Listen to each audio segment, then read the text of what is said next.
सबसे पहले मैं अब इस नाम से पुकारूं कि जिस नाडर बेबाक इंसान ने घर में शेर रखे हुए हैं और उसका दिल भी शेरों की तरह है। आज जिस तरह उम्मीदवार असेंबली मेरे उनके भाई जफर अनवर साहब और उनके साथ जो हल्के से का सहाड़ा से दोस्त आए, उनका जिस पुरपाक तरीके से इस्तकबाल किया और फिर जिस खूबसूरत तरीके से ये महफिल सजाई, उस पर मैं अपनी तरफ से, तमाम पंडाल की तरफ से, जफर अनवर साहब की तरफ से, राजा अकरम साहब का, चौधरी मुश्ताक साहब का और इनके दोस्तों का शुक्रिया अदा करता हूं कि आपने आज हल्के के अंदर हमारी क्लोजिंग मीटिंग है, ये कॉर्नर मीटिंग शायद इसके बाद हम ना कर सकें। आज आपने जिस खूबसूरत तरीके से क्लोजिंग की है, मुझे यकीन है कि मेरा रब 25 जुलाई को शाम को इससे भी खूबसूरत खुशखबरी हमें देगा और हल्के को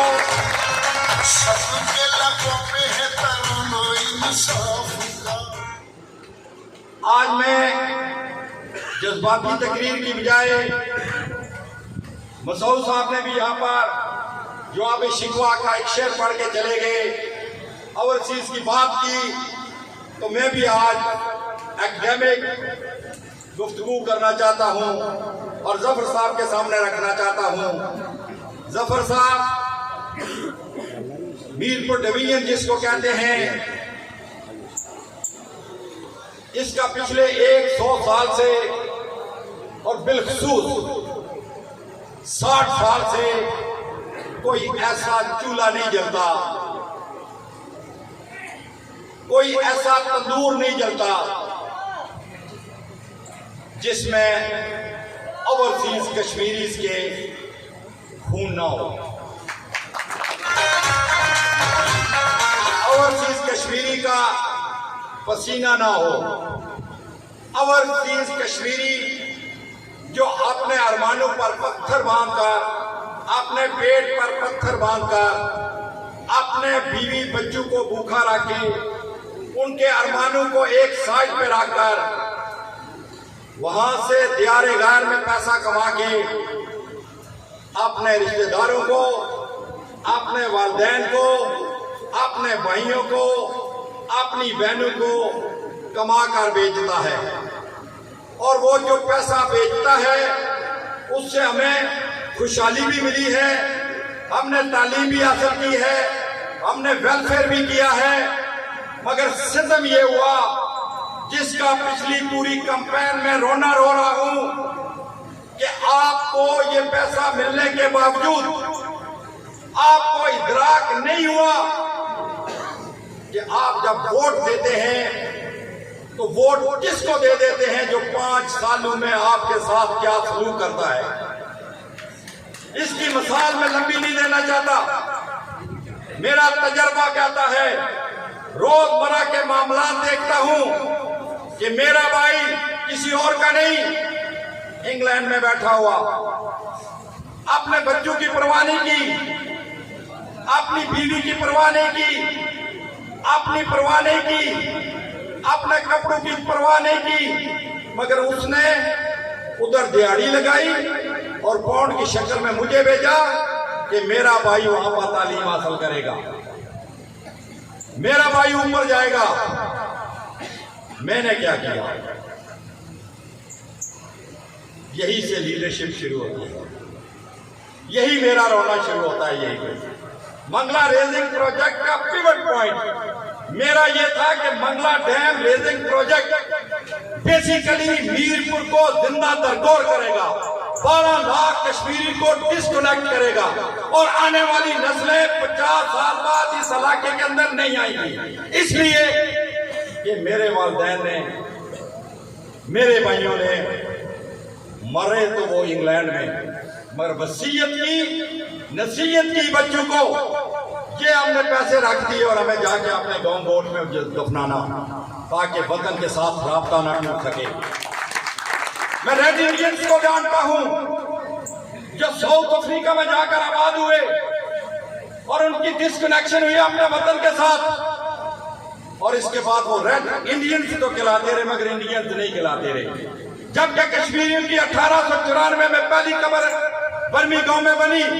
आज 125 साल हो गए। मेरा भाई अपनी पढ़ी हुई बच्ची को मेरे अनपढ़ बच्चे की शादी करवाता है, मेरा भाई अपने पढ़े हुए बच्चे को मेरी अनपढ़ बच्ची के साथ शादी करवा के उस रिश्ते को नहीं तोड़ने दिया। जबकि हम सियासतदानों ने इतनी हरामजदगी की कि उनकी जायदादों पर कब्जा किया, उनके फ्लैटों पर कब्जा किया और उनको खानों में बंद करवाया। कौन जिम्मेदार?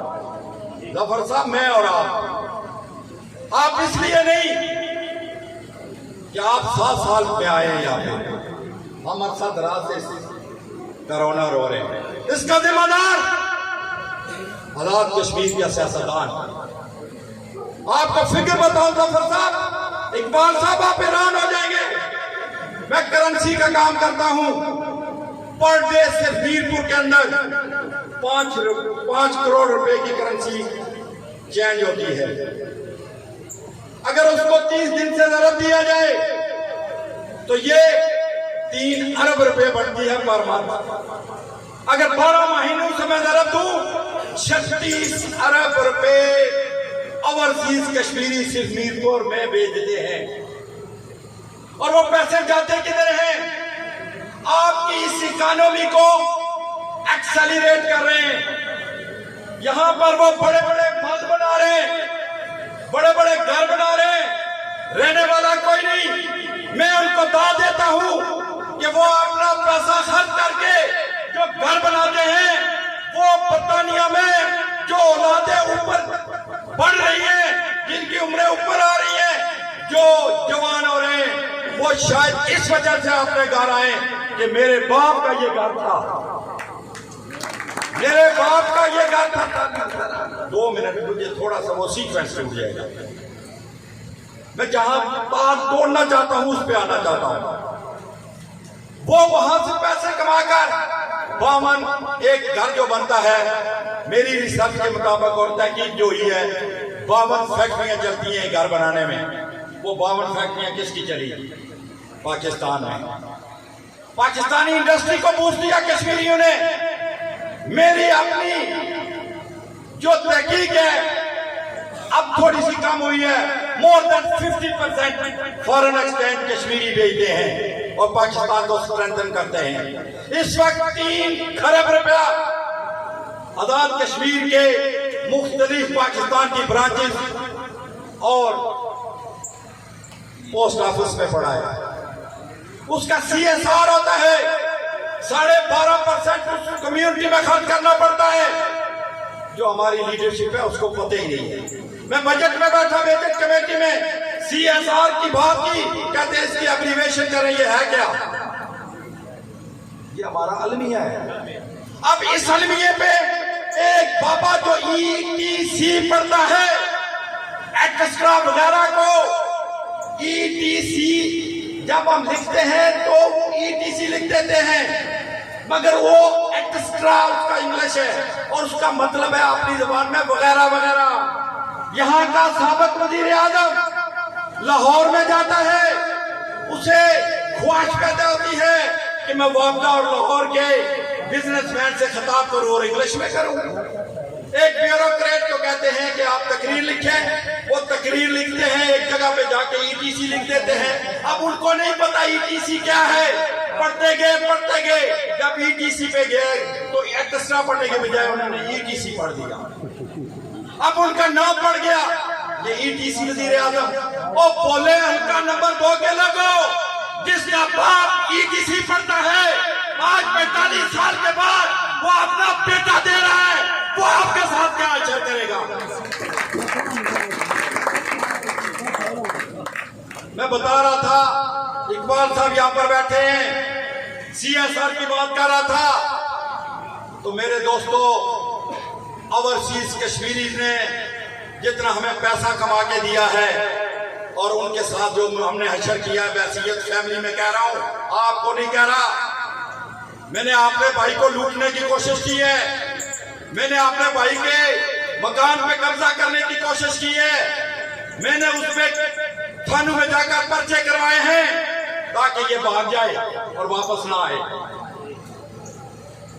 नो डाउट बैसियत भाई मैं जिम्मेदार हूं, मगर इससे बड़ा जिम्मेदार हल्के का MLA या वो हुकूमत होती है कि जो वो ये असूल न बना सके कि उनको प्रोटेक्शन के लिए थानों में अगर कोई बुलाता है तो पहले वो जो बुलाने दरखास्त देने वाला है उसको अथॉरिटी लेना चाहिए, ना कि उस ओवरसीज कश्मीरी को जो हमारे चूलू को भी अपने खून से चलाता है।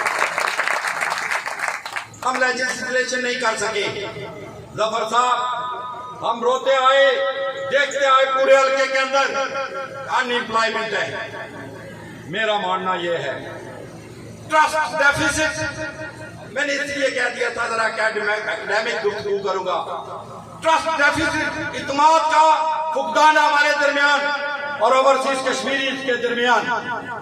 आज अगर हम ट्रस्ट डेफिसिट को खत्म कर लें, लेजिस्लेशन एग्जैक्टली करवा लें, ओवरसीज कश्मीरी को अपना भाई डिक्लेयर करके साबित कर दे, तो जफर साहब सुन लें, आजाद कश्मीर को साल में तब्दील होने की जरूरत नहीं है।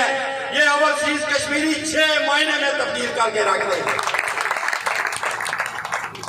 इनमें वो पोटेंशियल मौजूद है कि ये हर शोबे के अंदर आपकी माली मामलत कर सकते हैं। मेरा मानना यह है, और मैं शर्मिंदा भी हूं, गुफ्तगू करता रहा हूं, इस पे शायद अल्लाह मुझे कोई एक साइड से बख्शिश दे दे कि मैंने हमेशा ओवरसीज कश्मीरी की आवाज बुलंद की। उनके साथ जफर साहब में बैंक में रहा हूं 12 साल।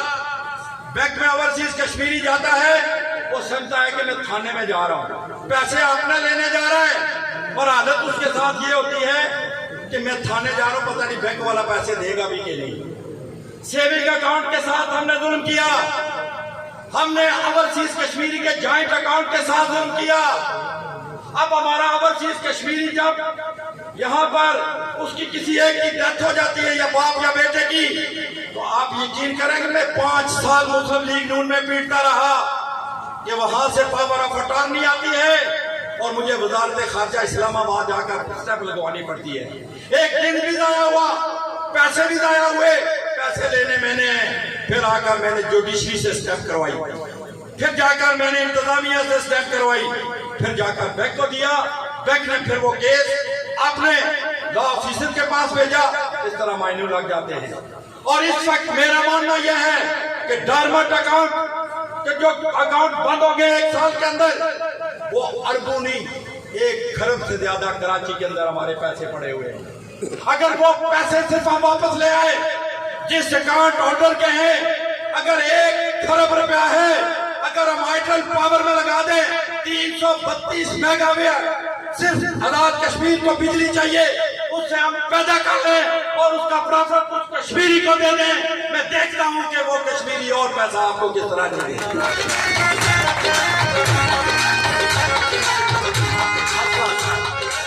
मसला ये है, कमिटमेंट नहीं है, डेडिकेशन नहीं है, इल्म नहीं है, रिसर्च नहीं है। खुदा की कसम 18 दिन हो गए मुझे PTI में आए हुए। पहले 1 महीना मैंने पीछे बैठ के काम किया, 18 दिन से मैं मुख्तलिफ लीडरान साहिबान की तकरीरें सुन रहा हूं कि खुदा के बंदे कोई एक जुमला तो लोगों के बारे में बता दे। कोई माफी मांग रहा है, कोई गालियां निकाल रहा है, कोई कड़ियां लगा रहा है, किसी को नहीं पता कि मैं MLA का इलेक्शन किस लिए लड़ रहा हूं। मासवाए आपके लीडर का फर्ज है कि वो आके आपको पूरा मैनिफेस्टो बताते हैं। मैं 18 दिन का बताता हूं, पहले का नहीं। और फिर जब मैं कहता हूं कि आप 99 सिफाती नाम लेते अल्लाह के, झूठ बोलना गुनाह नहीं है, लानत अल्लाह की तरफ से।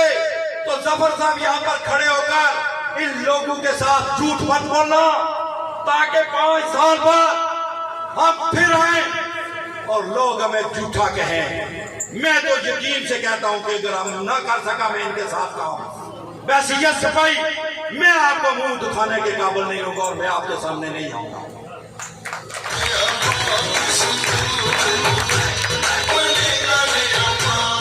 साहब आपने जवाब शिकवा का शेर पढ़ा और मुझे याद नहीं है, मगर उसका मतलब याद है कि आप नगीने और आपको देखने वाला कोई नहीं है, तराशने वाला कोई नहीं है। आप एक तरफ से इमरान खान को अपना लीडर मानते हैं, उसके फलसफे को मानते हैं, उसके नजरिए को मानते हैं। मैं कहता हूं इस वक्त दुनिया के अंदर आप जैसे नगीनों को पहचानने वाला एक ही लीडर है, वो इमरान खान है। अमरजीत को पहचानता है।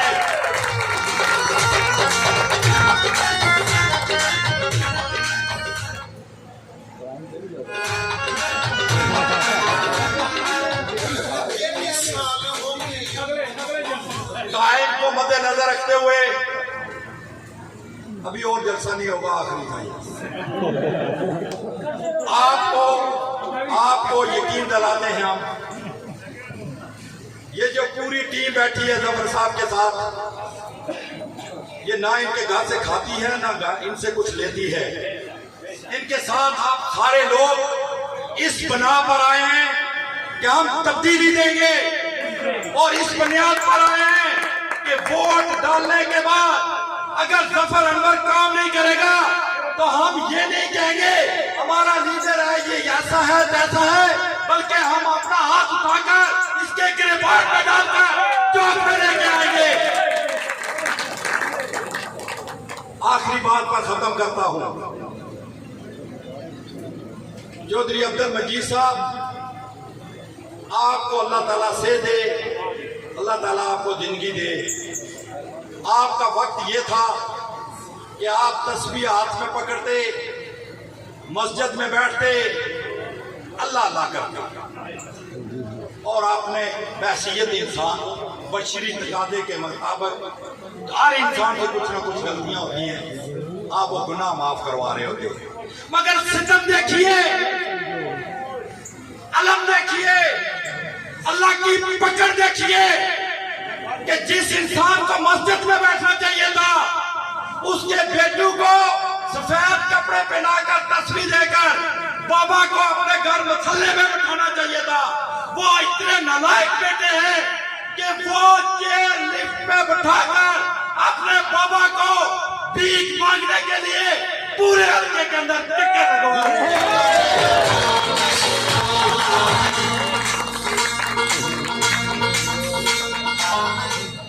आप कहते हो कि 25 तारीख के बाद आपका हिसाब करेंगे, आप बोलते बहुत हो, पैगाम भेजते हो।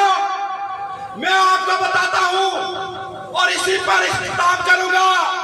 25 तारीख की शाम को मेरे रब ने कहा इन लोगों को इतनी कुव्वत दी कि इन्होंने जफर अनवर को वोट दे दिया। रात 10 बजे जब जफर अनवर का ये ऐलान होगा कि जफर अनवर जीत गया है, तो याद रखो तुम्हारा दुबई से लेकर बर्मिंघम तक और बर्मिंघम से लेकर कनाडा तक बने हुए तुम्हारे होटल, बने हुए तुम्हारे पेट्रोल पंप पाई पाई का हिसाब ना लिया तो हमें कहना कि हम पीछे के लोग